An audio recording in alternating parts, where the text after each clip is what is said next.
This meeting is being recorded.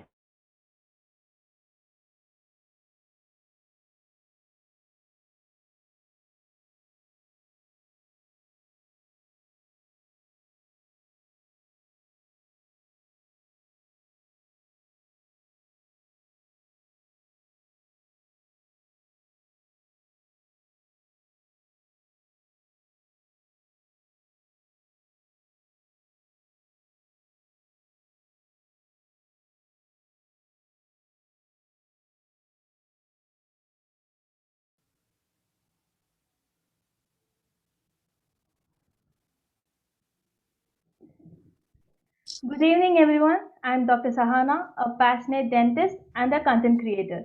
I share information on valuable topics, create awareness on dentistry related issues, and stay up to date with whatever happens around our profession.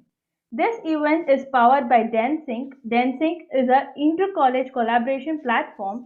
It is a free mobile app to help dentists network, interact, share, and learn. I thank all our viewers for joining us today.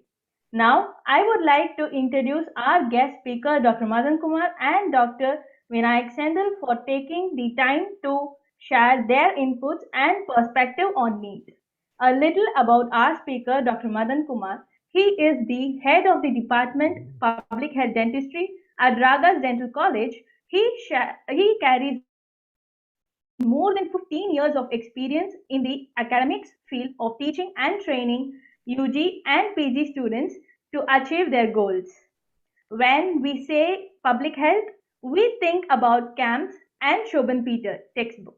In fact, Dr. Madan Kumar was a student of a late Dr. Shobhan Peter, a renowned Indian author. Thank you, sir, for joining today and addressing the best way to crack NEET.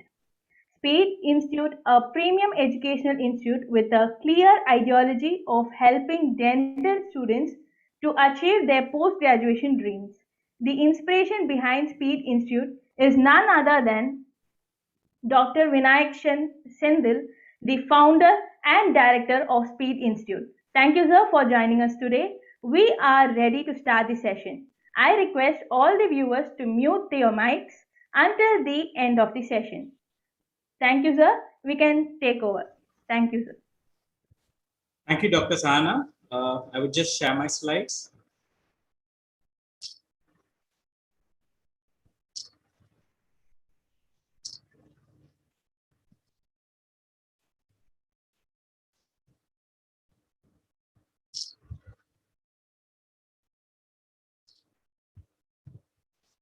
Um, Dr. Sahana, my slides are visible, and am I audible? Yes, sir. You are audible, sir, and slides are visible, sir. Thank you, and welcome to this beautiful evening. Thank you, Densing, for creating this wonderful program today to address prospective dental students who are rather interested in NEET. We have a lot of questions on NEET, other than the questions which may appear in NEET also. And to the best of my knowledge, I would like to clarify some. I would also like to thank all the students who have taken their busy time off from the interesting cricket match which is going on. I understand that the rain is creating an havoc, but then I think on priority lines, this lecture would actually have been very important for you, and nevertheless, that's the reason why I used there. So we will just have this lecture in few parts, in which I will first introduce about what is NEET, and also give you an introduction of what is the next, the proposed examination, what is the pattern of NEET, and what has been actually the trend in NEET for the last couple of years, and a very brief account of how you have to go ahead with the preparation of NEET per se. And then we will have Dr. Vinayak sir, who will be joining us to actually see or tell you how to understand things rather than to learn things. So we all know what is this NEET, or this National Eligibility Cum Entrance Examination, which is basically conducted by the National Boards of Examination. To be precise, last year the call for came in October 2020, and we had the exams in the mid of December, and the results were declared at the end of December. You always have a merit list at the end of the day, and you will have scores for 960 marks. Last year, we had total of 6501 seats at Frey, and that includes the 50% All India quota seats, 50% state quota seats, including the deemed and central universities and also the private institution. And among the 6501 seats, around 1,352 seats were from government institutions and the rest were from the private institutions. This numbers might slightly increase in this year whenever the exams have been scheduled, but it's just going to be a very marginal increase. So let us be very clear that we are fighting for 6501 seats, and the total number of people who actually wrote the exam last year were nearly 14,000. So I think you all now know that it is going to be this website which actually says how you have to register for NEET, and you will have everything there relevant on the website. It's just that you have to choose the right examination center. In Tamil Nadu, the examination centers available were Chennai and Tiruchirappalli. So it is not that what you choose you will get. So it is very mandatory that you apply fast so that you actually get the examination center of your choice. Okay. Now this examination, though it consists of 240 questions, each question carrying around 4 marks if you get it right, and you have a negative marking of -1 if you get it wrong, and 0 if you have not attempted. Has basically 2 parts, part A and part B.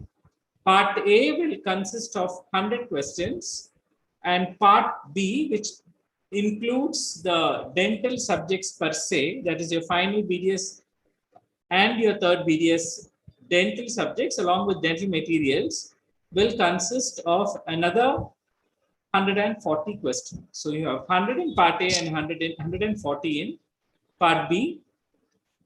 And the number of questions are also is written here.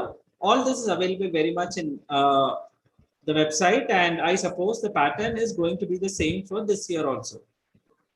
Now that there has been a small proposal this year for basically the MBBS people that the NEET is going to be the next exam or the national exit exam rather than the national eligibility and entrance examination. So what is this NEET and what is this next?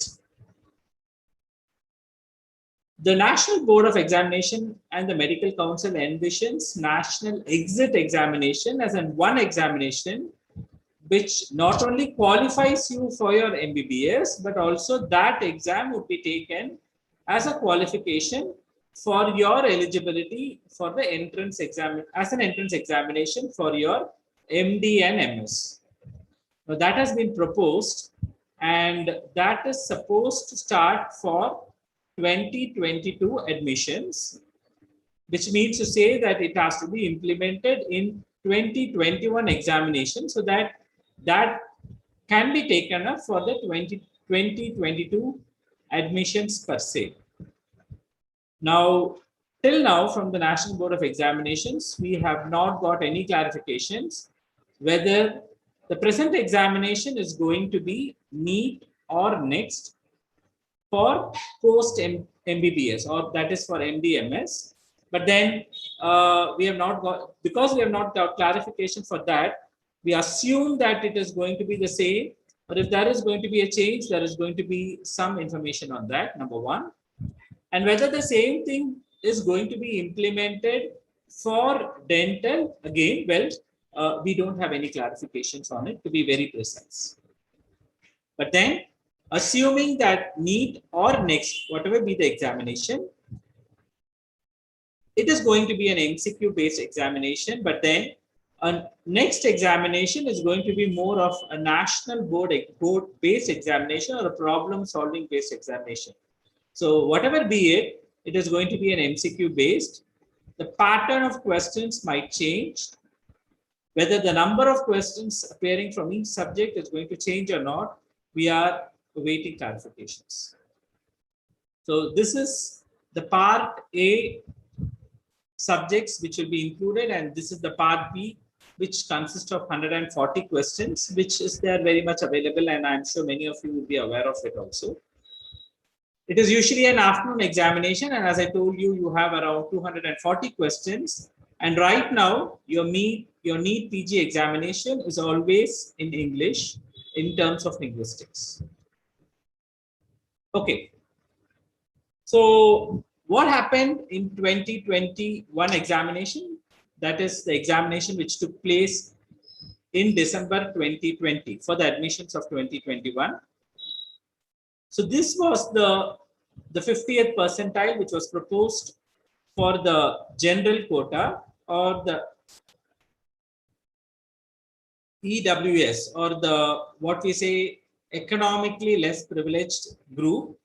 For the 50th percentile was around 259, which was slightly below the earlier year cutoff. The earlier year cutoff when it was proposed was 286, but then it was 259 for this year's admission. And I think you can see the categories for the SC, ST and for people with disabilities, the marks which are given there. This was which was initially started off, but then later, in order to accommodate a lot of people for admission, the percentiles were actually reduced. And at the end of the day, what was the 50th percentile for the general category was actually the 31st percentile at the end of the day for the admissions for 2021. And you can see here that the cutoff mark, which was 259, was actually reduced to 220 out of 960.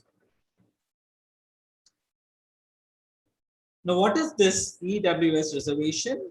This reservation, you will be eligible if you have an annual family income of less than 8 lakhs and if you have an agricultural land which is less than 5 acres, or if you have a residential flat less than 1,000 square feet, or a plot which is less than 100 or 200 square feet, is what the government says. But not much benefits for the EWS category because you're always going to be joined with the general category. Okay. Now, why are people more interested here in percentile rather than percentage? So for that, let us just give a small example of what is a percentage and what is a percentile. Suppose you have scored, let's say, 55 marks in mathematics out of a score of 100, then very clear, 55 is your percentage. That is, out of 55, out of 100, you have got 55 marks is your percentage. But then what is percentile? Percentile is not percentage. Percentile is more related to your position. Assuming, let's say that you have got, let's say, an 80th percentile. What does that mean is, you can be very clear that you are ahead that of 80% of the people who have attended that particular examination. Or let's say that if you have scored 80th percentile on a test which was taken by 150 people, you can say that 80% of 150 people you have actually beaten. So the difference between percentage and percentile is that percentage is more of a ratio that the denominator is going to be always 100. But then in percentile, it is more of your position where the denominator is you actually don't have a ratio here. It is just the position which it actually determines. So why are people more now interested in percentiles rather than percentages? Because all major qualifying examination, NEET is one qualifying examination which we are now interested because we want to join MBS, and NEET becomes an important stepping stone for it. But there are other eligibility examinations like the CAT, the SAT, etc., etc. So all these examinations, the CAT, SAT, etc., marks you on a percentile, and they are not much worried about your percentage.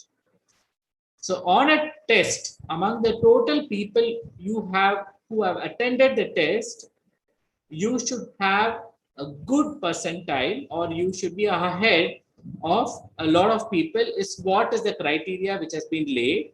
And the same criteria is also followed for your NEET examinations by the national board, and hence here people are more interested in percentile rather than your percentage. We will come to this probably later, but if you have any clarifications, then I think we can always post it on your chat box. Now, as I told you, because your position is determined by the percentiles, it depends on the number of candidates who are actually appearing for the examination, how difficult is the level of the examination, and also the number of seats available actually determine whether you have fared well or not in terms of your percentile. So at the end of the day, you will actually have 4 rank lists which have been released. One is your All India NEET rank, independent of your category. Then you will have a All India 50% quota rank, and then you will have an All India 50% quota rank based on your category. So if you are an open student, or if you have some categories, then you can take the benefit out of it. And then you have a state quota rank. State quota rank will also include categories based on it. Now, who is responsible for conducting this selection process is the Director General of Health Services, who conducts this 50% All India quota seats. They usually have 2 rounds of counseling. And then at the end of the day, there are some remaining seats. A mop-up counseling is organized by the respective colleges. But then a peculiar thing which happened with this 50% counseling is that you will have to spell out which specialty you want and which college, and give your choices. So based on the rank and based on your percentiles, you will be provided a seat based on the choice which you have been given. So it is very prudent that number one, you should understand your percentile, because you should know how many people are ahead of you, how many are below you, based on the number of people who have taken up the examination, to give a sensible choice, so that among the sensible choice, you get the seat which you have closely chosen. But if you're going to give very weird choices, I'm sure you will not be accommodated in spite of your rank and your percentile. So please be very careful. But on the other hand, just to tell you what has been the cutoff ranks for the various colleges for 2020 and 2019, I've just given few colleges here. The Maulana Azad, being a premier institution, was taken up by the 30th rank, and then we had our government dental college, which was filled up way below at around 400 rank. But then before that, government dental college, or the Raja Mutaya Dental College in Chennai, had 593 ranks. So this was the cutoff ranks for the particular some colleges, but I'm sure you have the other colleges also on list based on your choice. So that is for the All India category. But then for the state category, and if you want to be very specific for our state, there are 300 odd MBS seats available in the various dental colleges which are there in our state. And we, as a state, we have 1,000 seats available in the various dental colleges which are there in our state. And we, as a state, we have 1,000 seats available in the various dental colleges which are there in our state. And we, as a state, we have 1,000 seats available in the various dental colleges which are there in our state. And we have an online and offline mode of counseling. Our state actually prefers an offline mode of counseling for MDS, but then you never know what's in store for this year. With offline counseling, it's more transparent. You can see what are the seats in front of you, and you will be able to select the seat based on your rank and your percentile, unlike your all India seats, wherein you will have to actually give choices. But then here, you actually know how many seats are there in available when you are there to choose, and you can choose your seats based on your choices. So that is for the state category. And as I told you, we have around 300 plus odd seats in our state. Now, coming to the preparation of NEET, because probably we are dentists and we are fascinated, with this Venn diagrams with 3 circles. Let me also explain how probably you need to prepare for NEET using those 3 factors. So factor number 1 for NEET, we always believe that yes, we need to do hard work. Yes, hard work is there, but then it is not just hard work. I think we all know this beautiful movie. I'm sure everybody here has seen this movie. And we had these characters also. Yes, the upper one. And we see this beautiful 3 friends, the lower one.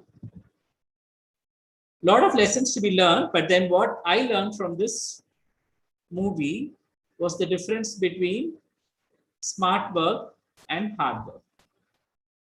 What is expected of a NEET preparation is not basically hard work, it's basically smart work. You should know what you should do rather than actually doing things on a routine basis.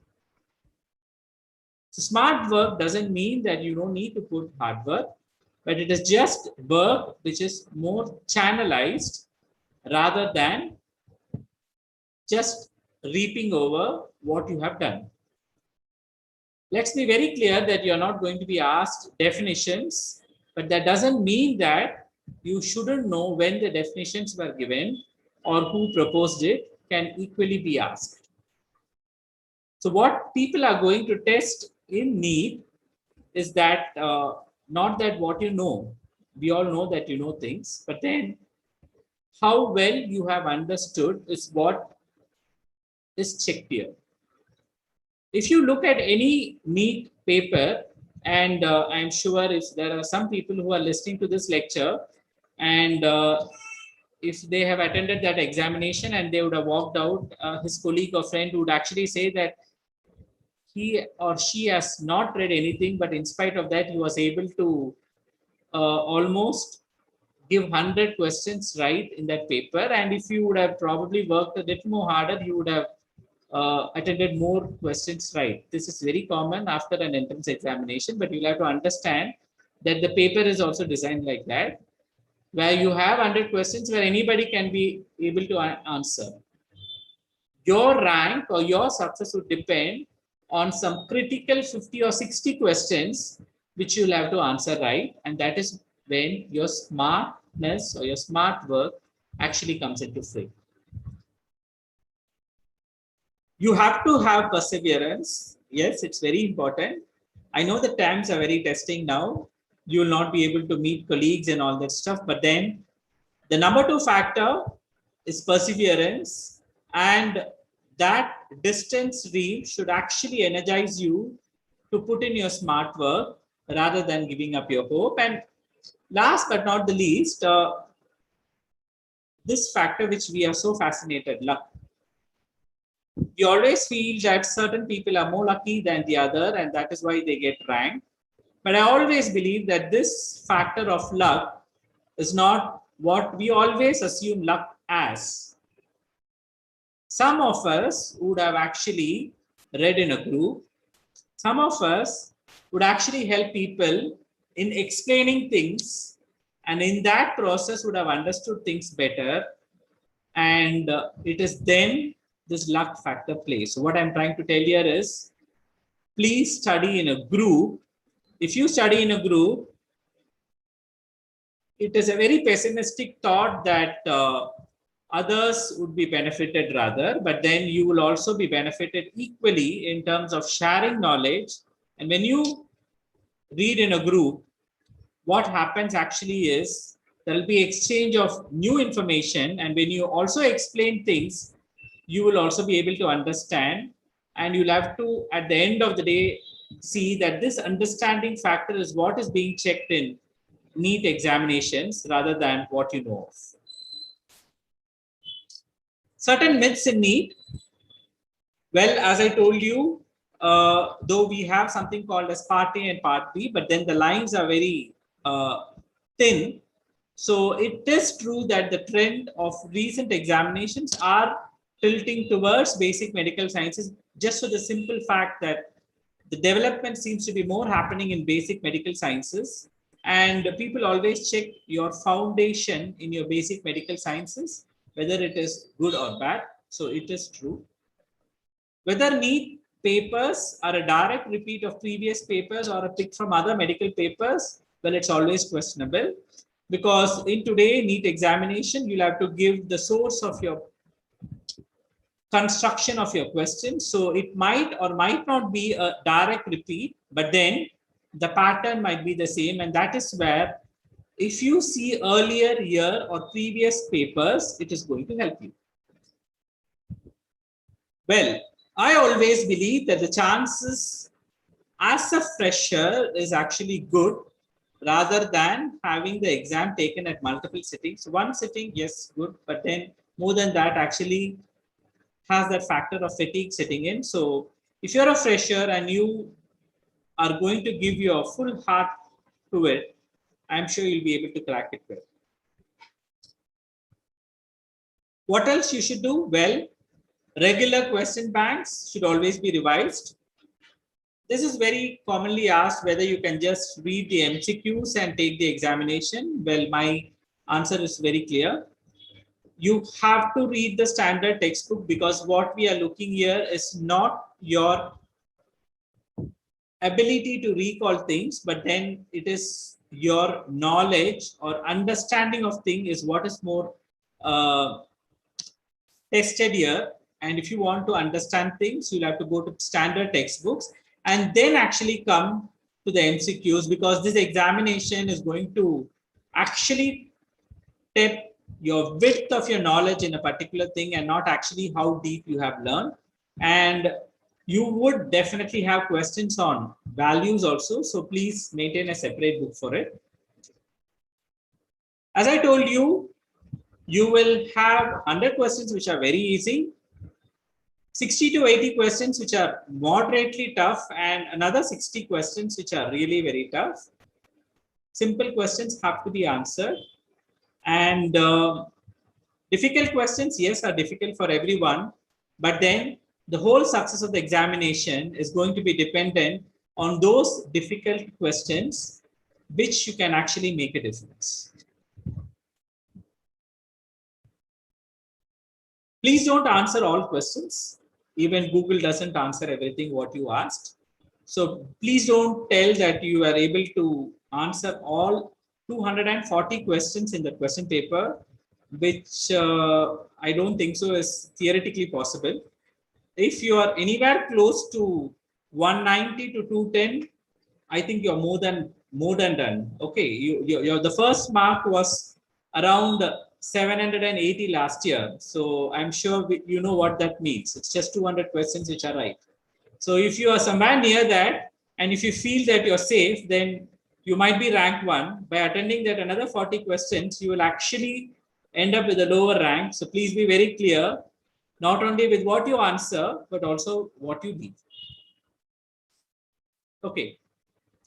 So the last part of my lecture before I complete is, why should you have assisted study rather than self-study?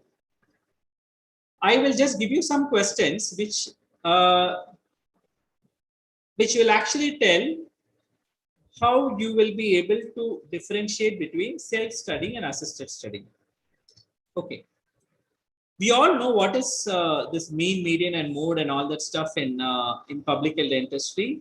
Very simple. It is not that it's taught in public health dentistry. It's been taught in our 8th standard, 9th standard also.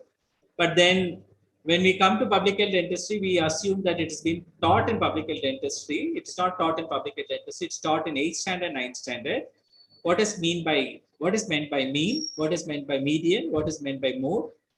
And just to revise simply, mean means it's the mathematical average, right? You have X number of people, you add probably the weight of all the people and divide by the number of people, you're going to get their mean weight. Median is more related to your position or your percentile or your 50th percentile, to be very precise, or the center is going to be your median, or it's going to be your position, and mode is just a repeated value or the most frequently occurring value. So that is your knowledge. Okay, so what you know by textbook is what is mean. We will definitely not ask you a question of what is mean, but we will give you a situation here which says that, let's say that there are 100 people and their mean is 86. Which means to say that if you have 100 people and if you take the individual glucose level of everyone and divide it by 100, you have got 86 milligram per 100 ml of blood is what this question says. It's your first part. And the second part of the question says, what percentage of people then have glucose level above 86? And you have 4 options given. Now, as I told you, mean is just a mathematical average. So you add all values and divide it by the number of people. It is no way going to show the position.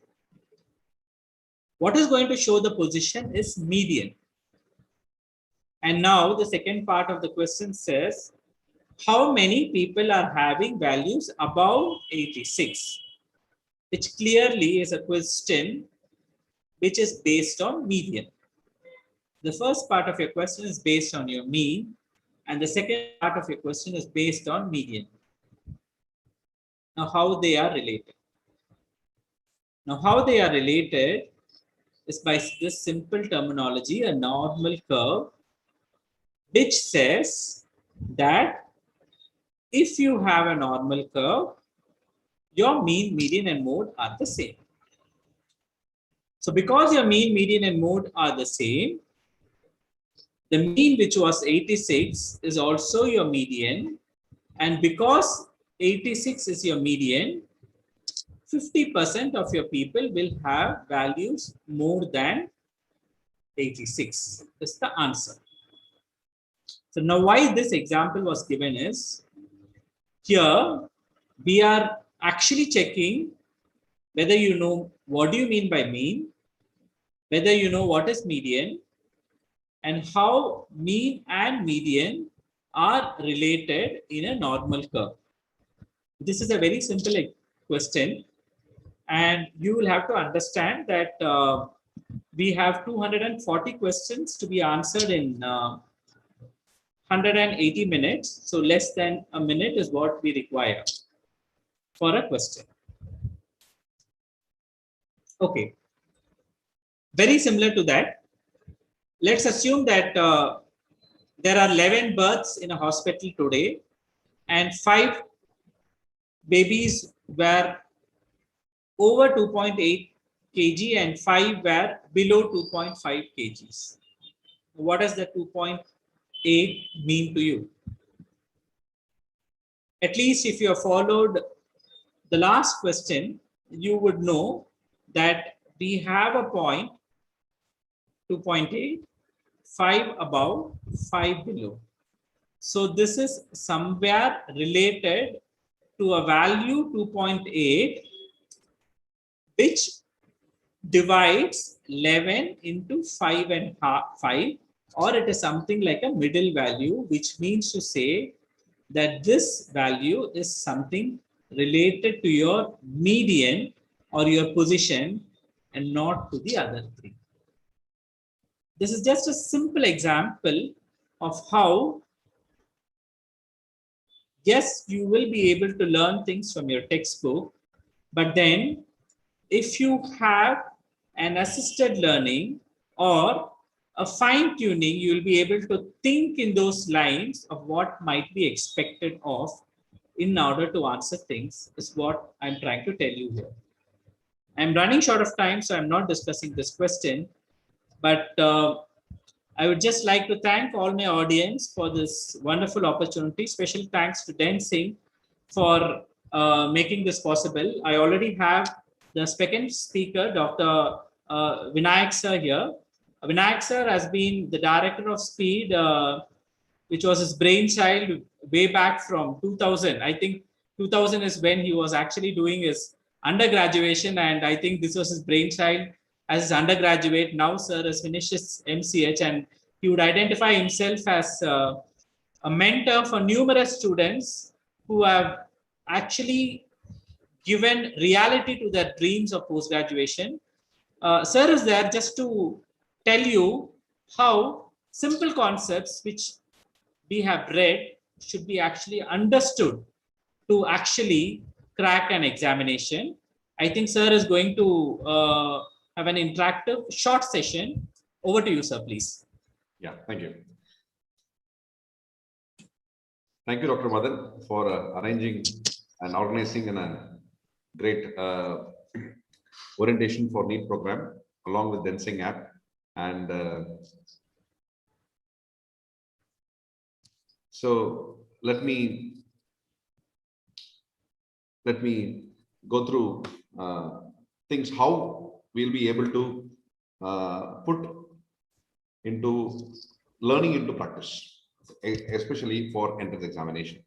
Now, Dr. Madan has been the coordinator for the entire academics of dentistry for Speed Institute for more than 20 years and has been doing an amazingly great job.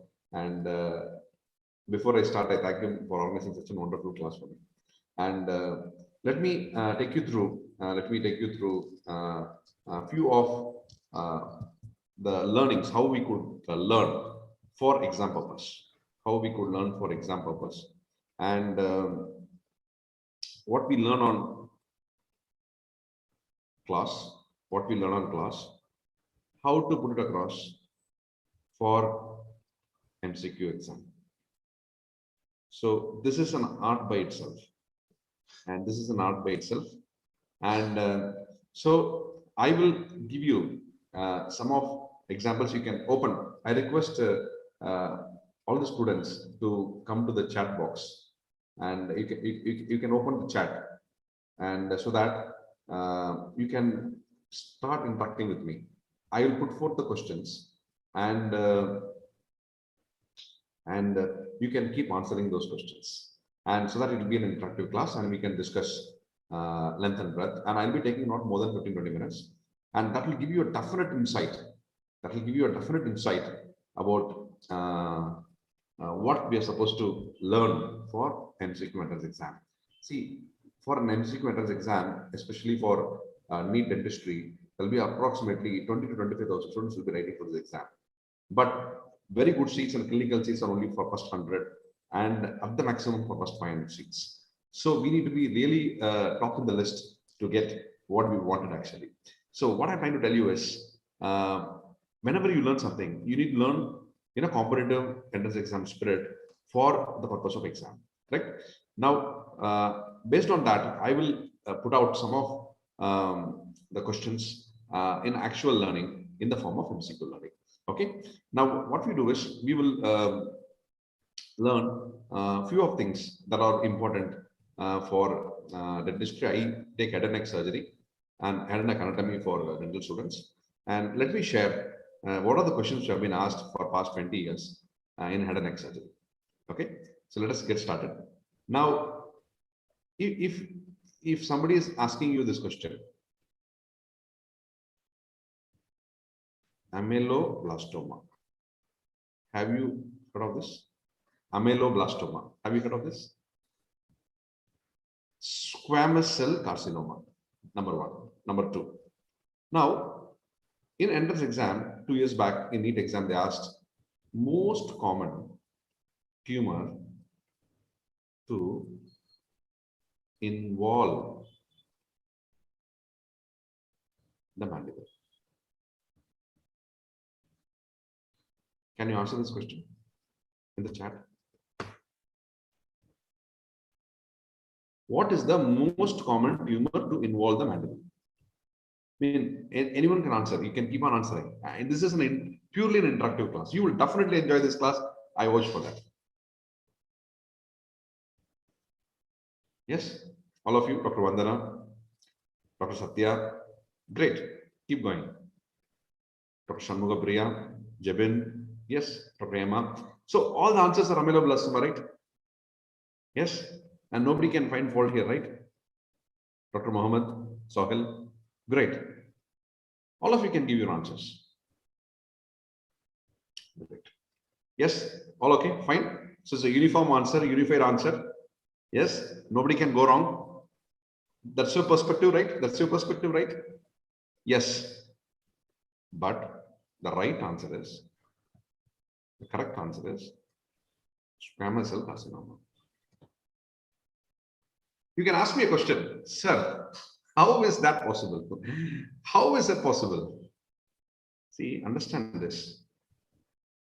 The most common to involve the mandible is only squamous cell carcinoma because most common head and neck cancer is squamous cell carcinoma.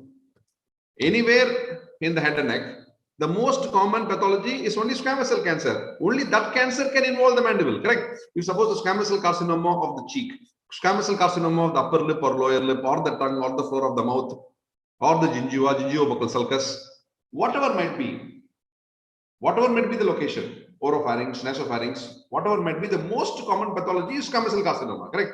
So those in the carcinoma of the cheek or the floor of the mouth or the tongue can involve the mandible, correct? That was the question here.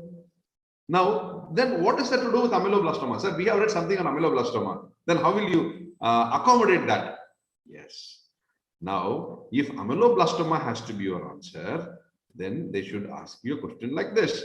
Most common tumor of the mandible. That is ameloblastoma.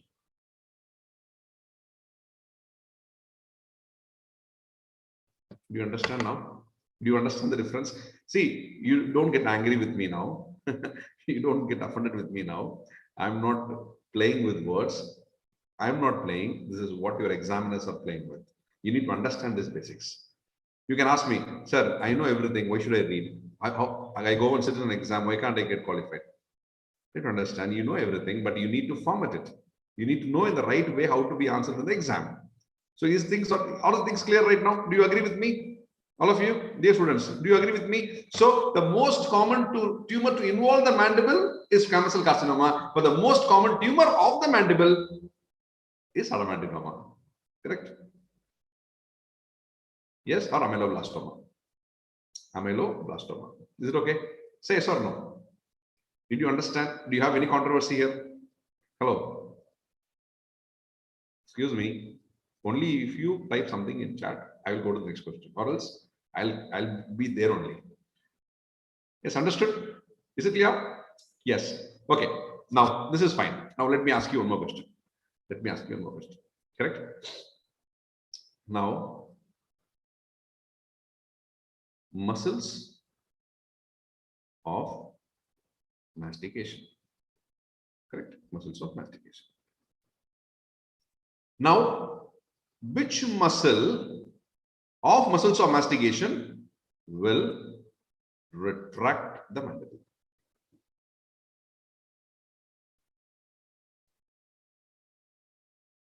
Which muscles of mastication will retract the mandible? So what are the muscles of mastication? Medial pterygoid, lateral pterygoid, masseter, temporalis.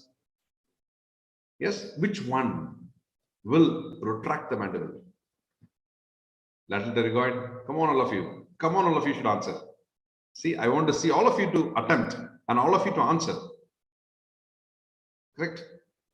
Keep going, keep going, keep going. Come on, all of you. Yes. So I'll give you the options. Is it medial pterygoid? Is it lateral pterygoid? Or it is masseter? Or it is temporalis? What will be the answer? So predominant answer that you are given in the chat box is lateral pterygoid. Am I right? Is lateral pterygoid. But the right answer is temporalis. And if they ask you which fibers of temporalis will retract the mandible, is the anterior fibers of temporalis or the posterior fibers of temporalis? Which muscle? Temporalis, which fibers? Is the anterior fibers or the posterior fibers?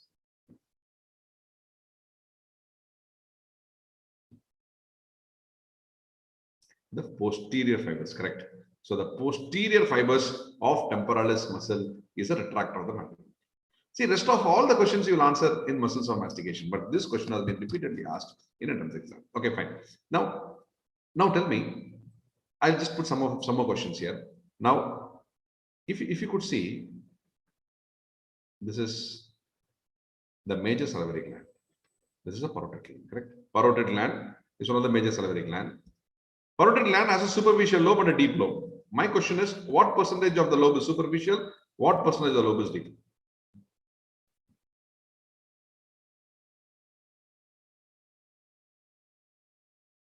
Question is very simple.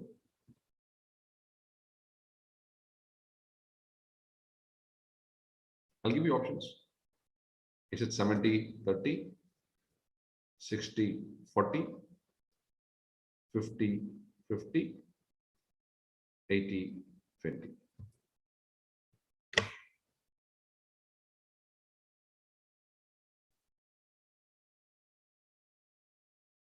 Yes. So the predominant answer looks 70-30 I could see, 80-20 I could see.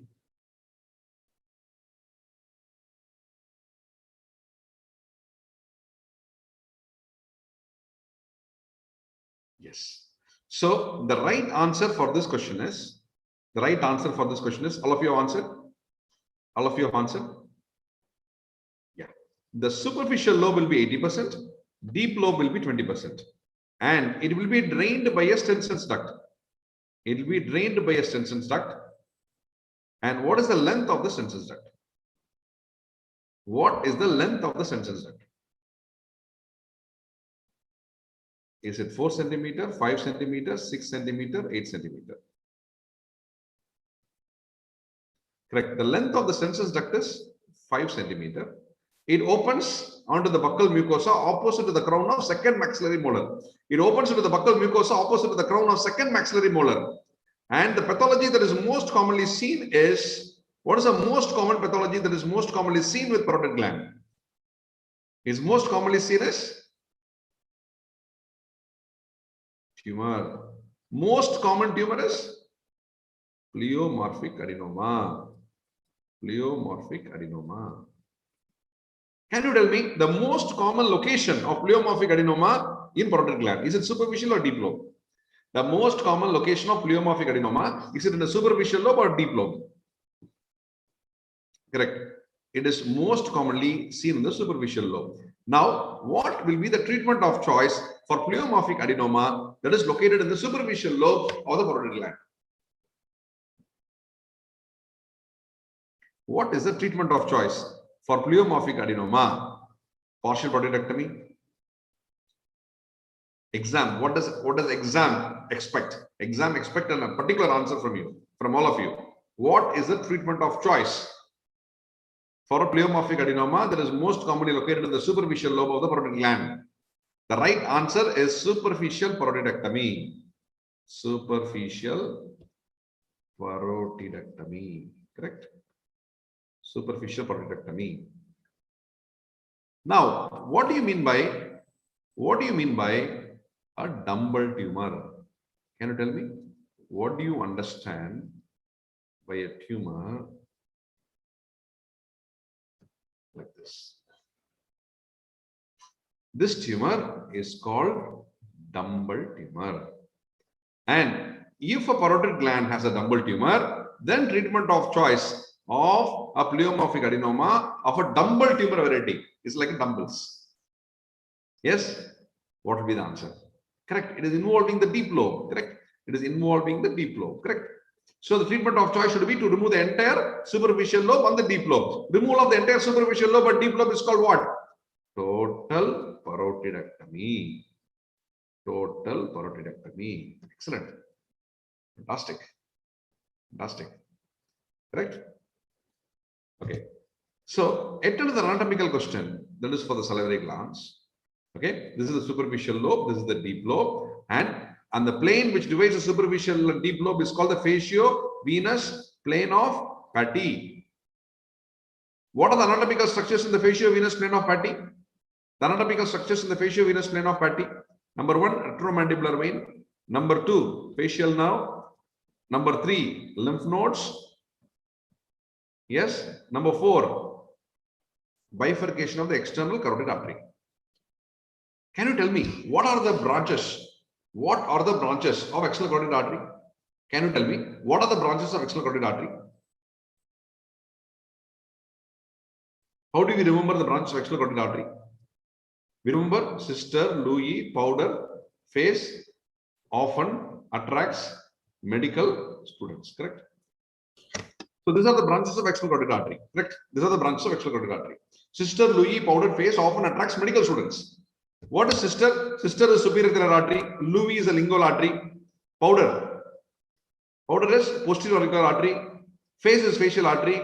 Often is occipital artery. Attracts is ascending pharyngeal artery. Medical is maxillary artery. Students is superficial temporal artery. Correct? Excellent, Dr. Akshay, for going on to the answer and typing it fast. So these are the branches. So these are the branches of external carotid artery. Sister, Louis, powdered face often attracts medical students in the mnemonic that we remember. And sister is a superior thyroid artery. Louis is a lingual artery. Yes. And powder is the posterior auricular artery. And face is the facial artery. And often is occipital artery. Attracts is ascending pharyngeal artery. And medical is maxillary artery. And students is superficial temporal artery. See, in exam, they ask you a question. What question they ask you? Largest branch of external carotid artery. Can you tell me what is the largest branch of external carotid artery? Excellent answer. Maxillary artery. Exam question. Maxillary artery is the largest branch of external carotid artery. Excellent. Now, can you tell me maxillary artery is divided into 3 parts? Maxillary artery is divided into 3 parts. If this is the maxillary artery, it is divided into 3 parts with respect to a muscle. Can you tell me what is the name of the muscle? What is the name of the muscle that divides the maxillary artery into first part, second part, and the third part? Correct answer. All of you. Excellent. Fantastic. Lateral pterygoid. Lateral pterygoid. Can you tell me the lingual artery? The lingual artery is the second branch of external carotid artery. Is also divided into 3 parts with respect to a muscle. You know what is the name of the muscle? Similar appearing questions. Exam questions there. Yes. The lingual artery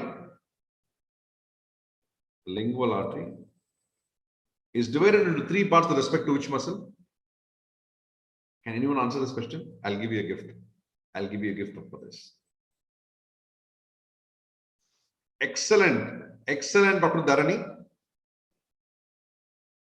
Yes. And Dr. Vandana, Dr. Shalini.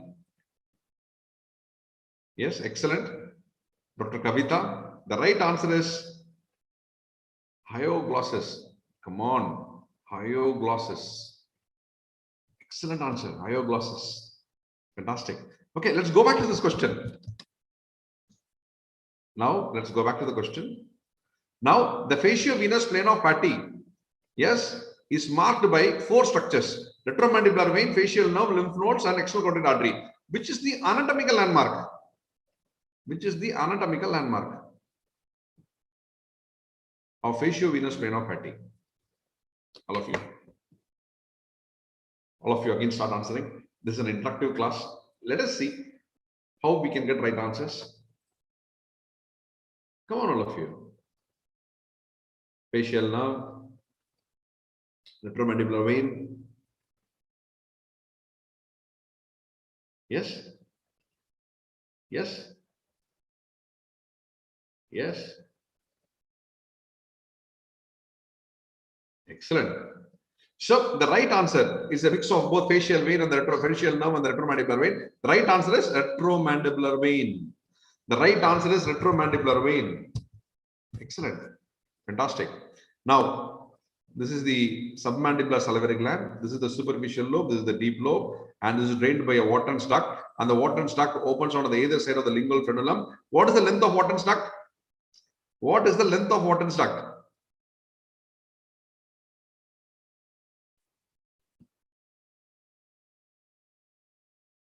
Correct. The length of Wharton duct is 5 centimeter, and the submandibular salivary gland is divided into superficial and deep lobe by the mylohyoid.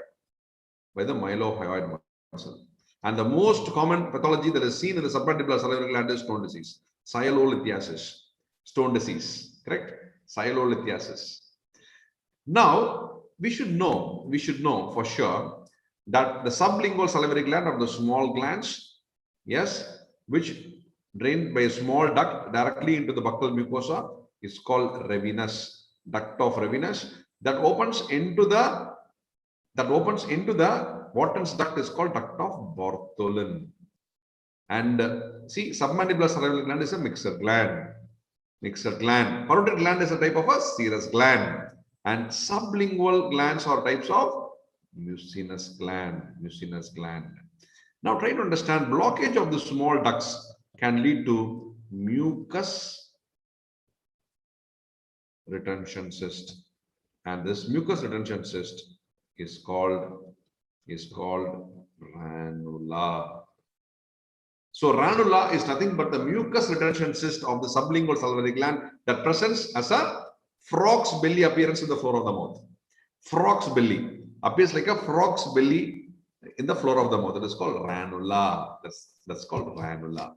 Now, let me quickly ask you some few questions that are very important. Can you tell me smallest muscle in the body to have longest name? Smallest muscle in the body to have the longest name. Can you tell me that? So this is how the subject is interpreted for an entrance exam purpose. And this is an hendonic muscle. I'm not going anywhere out of that. Smallest muscle in the body with the longest name.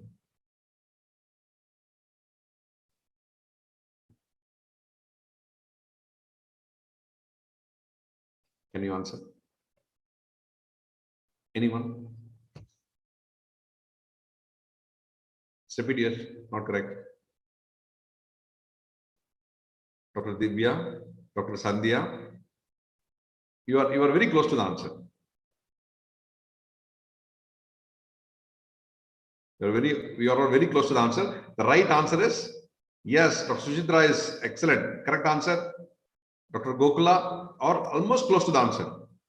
Levator labi superioris alacua nasai.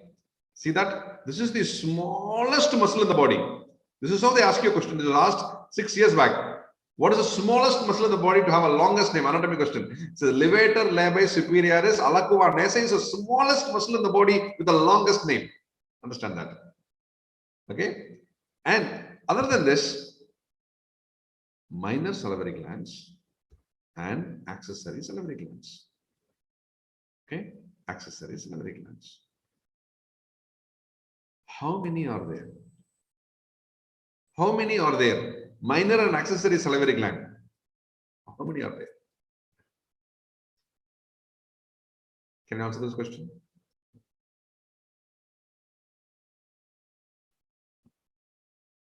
$600 to $800. Yes, yes, all of you. Yes, yes, yes, yes. Come on, come on. Keep giving numbers. Keep giving numbers. Yes, please. Quick, quick, quick. Say some numbers. Nothing wrong about it. Comment. Correct. It is somewhere between 600 to 800 numbers. They are distributed throughout the upper aerodigestive tract. They are distributed throughout the upper aerodigestive tract, and these are the minor salivary glands. And you have something called ectopic salivary glands. You know what do you mean by ectopic salivary glands? What are they called? And where are they most commonly found? Ectopic salivary glands are most commonly seen in. Ectopic salivary glands are most commonly seen in. All of you, ectopic salivary glands are most commonly seen in. Close to angle of mandible. Angle of mandible. What is the name of the ectopic salivary gland called? Yeah, they can be seen in soft palate, buccal mucosa. Now, these are called Staphne bone cyst. Ectopic salivary gland tissue is called Staphne bone cyst. Understood? All of you? Now, I'll ask you a very simple question. Amount of saliva produced per day. Amount of saliva produced per day.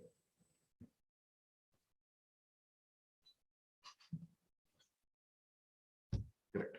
It is approximately 1400 ml to 1500 ml per day. 80% of this production comes from 80% of the production comes from 80% of this production comes from where? From parotid and submandibular.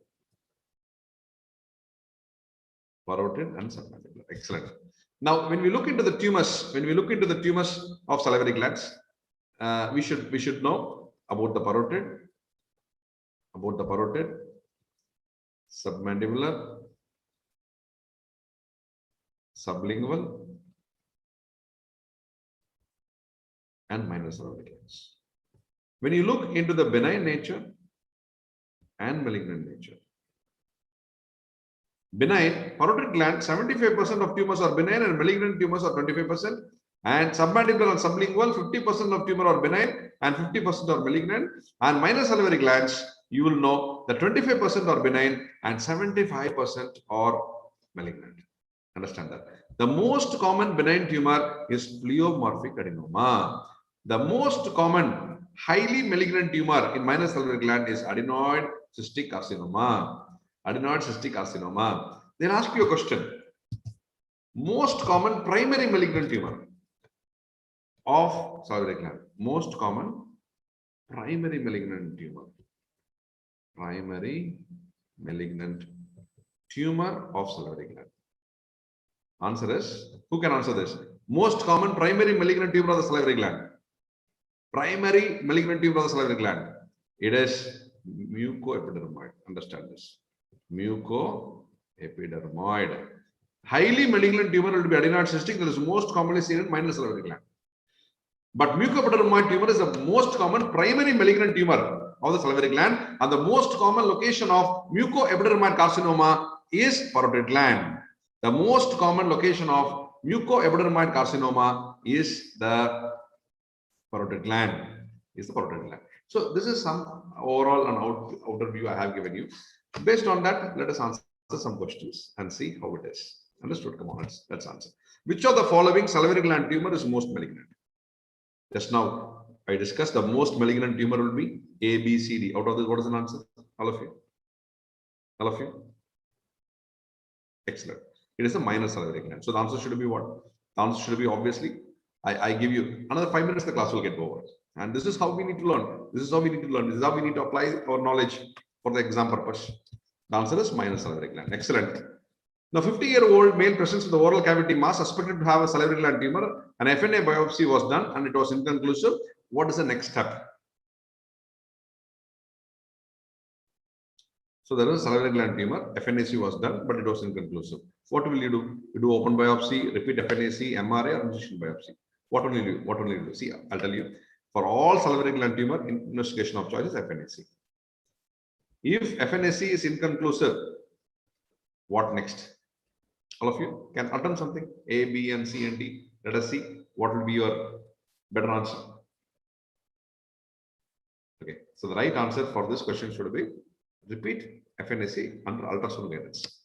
Once this is giving inconclusive result, yes, then you will go for an incision biopsy. Okay, and the open biopsy is a surgery. It will be the last resort. Understood? Okay, FNAC is investigation of choice for all salivary gland tumors. And inconclusive, do under ultrasound guidance. If it is inconclusive, incisional biopsy. And the last resort will be the open biopsy. Okay, the most common benign salivary gland tumor is. What is the most common? Another 2 minutes, we are out. The most common benign salivary gland tumor is. All of you should answer it right. All of you should answer it right. Come on, all of you. No mistakes. All of you should be right.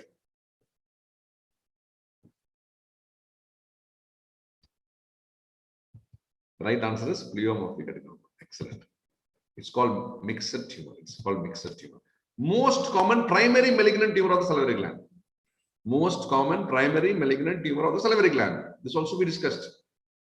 So when we discuss like this, the retention is very high. And even the day of exam also, you'll remember this. This is how it has to be learned. And Dr. Madan was saying, come on, this to be an assisted learning. And this is the language to be learned. Come on, all of you. Excellent. So it is mucoepidermoid. You will not forget it. You will not forget it. I promise you that. Mucoepidermoid is the most common primary malignant tumor of the salivary gland. Correct? Excellent. Okay. A 25-year-old patient presents with a dumbbell-shaped, painless swelling in the chin. On examination, it is soft and cystic.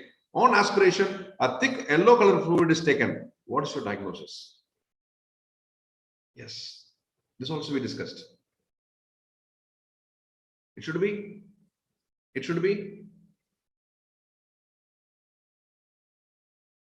It's a cystic tumor and it's presenting in the floor of the mouth and presenting in the chin. And this is called what? Excellent, excellent, excellent, all of you. Excellent. It is plunging granula.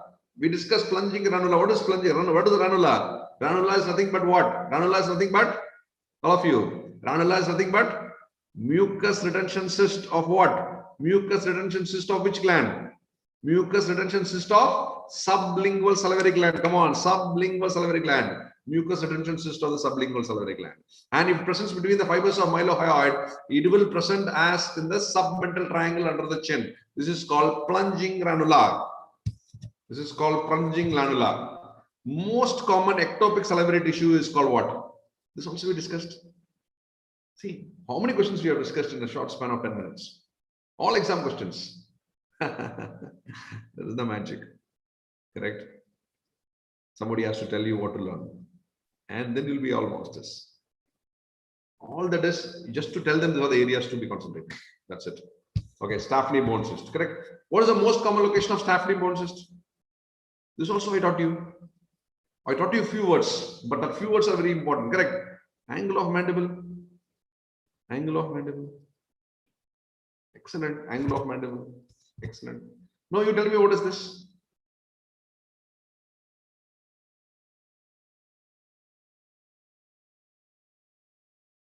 The arrow shows the arrow mark here. I didn't teach you this. I didn't teach you this, but how are you able to answer this? Correct? Fantastic, right? Image-based question. They'll ask you an image. They suddenly put on an image and say, tell me what it is in the mandible. It could be a simple bone cyst, hemangioma, myxoma, but you went and answered as a Staphny bone cyst because it is close to the angle of mandible. Staphny bone cyst. This is the most common. Yes, excellent. Wonderful. Okay, which of the following glands is more prone for silolithiasis? Which of the following gland is more commonly seen with silolithiasis? Excellent. Now they'll ask you a question. What percentage of stones are radio opaque in submandibular gland?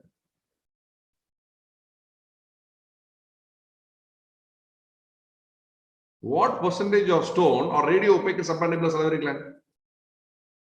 Is it 20%, 40%, 50%, 80%?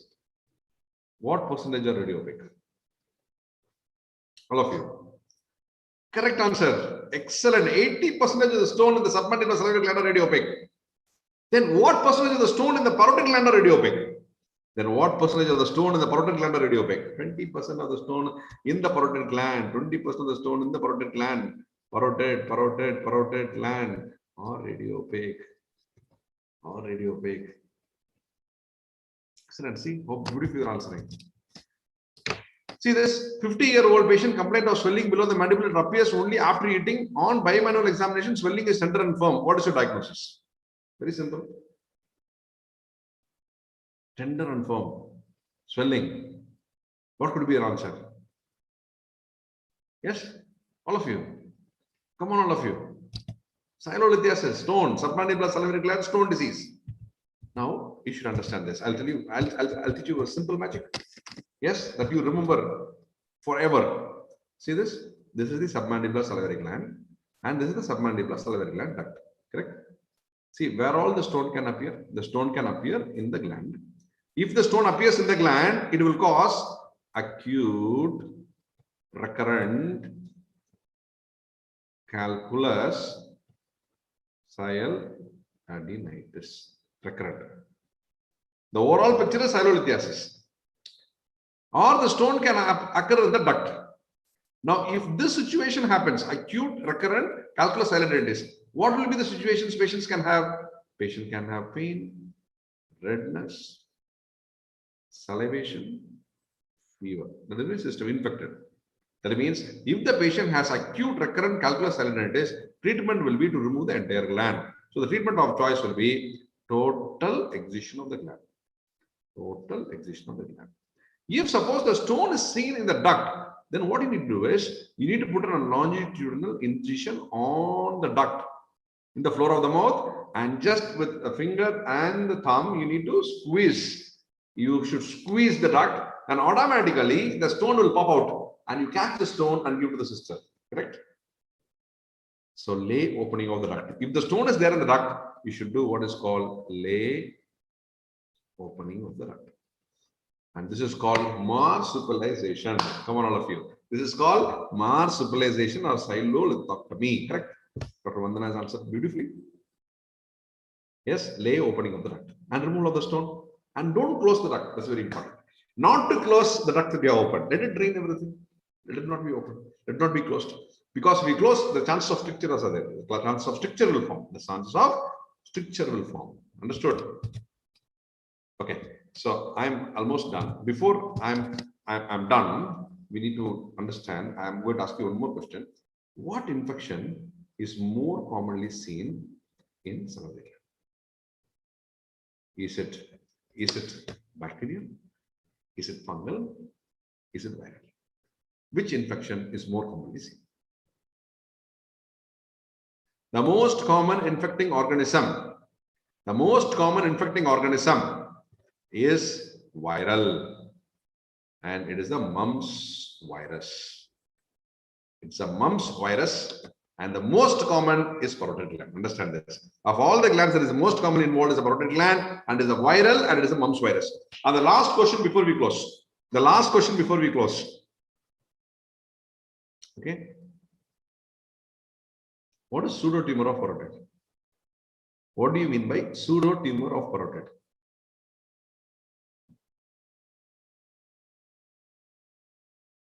Parotid gland pseudotumor. What is your diagnosis? This question was asked in last All India Institute of Medical Sciences. Last AIMS exam, this question was asked. What is pseudotumor of parotid gland? Yes, anyone can answer this, and we are done with that. Pseudotumor of the parotid is nothing but, anyone want to answer? It is seen in sarcoidosis. Pseudotumor of the parotid is seen in sarcoidosis, and I want to tell you, we have an app called Speed Learning app, and in the Speed Learning app that gives you all that you need for NEET PG dental exam, and the basic sciences, clinical dentistry, all the subjects.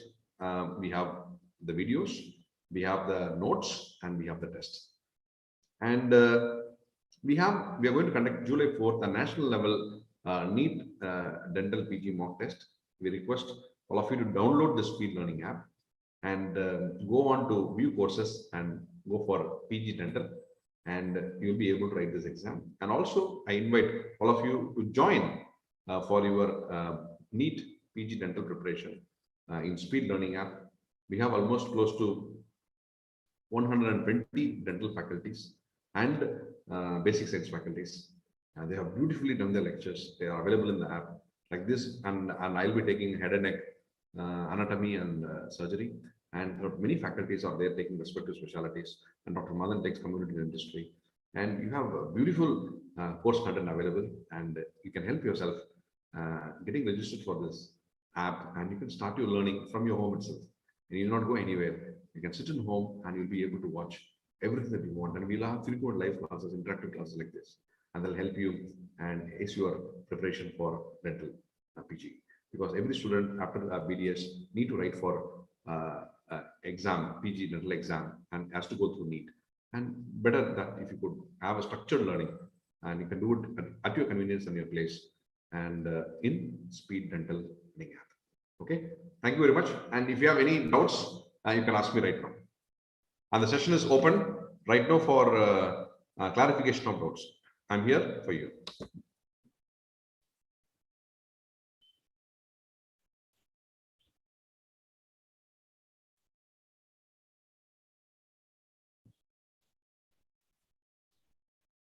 Yes.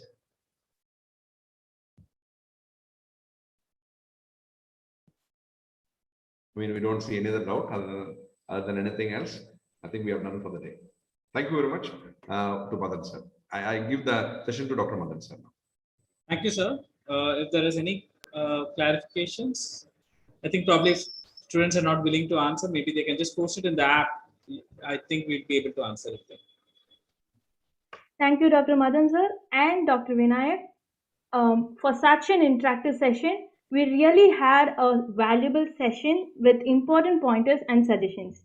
Thank you, Dr. Madan sir, for explaining the cutoff of the different colleges and the mark distribution. It gave us more clarity and where to focus our attention. Thank you, Dr. Vinayak sir, for such an engaging section. It was excellent fun for the review of our revision. And thank you, sir. Thank you, doctor. Thank you.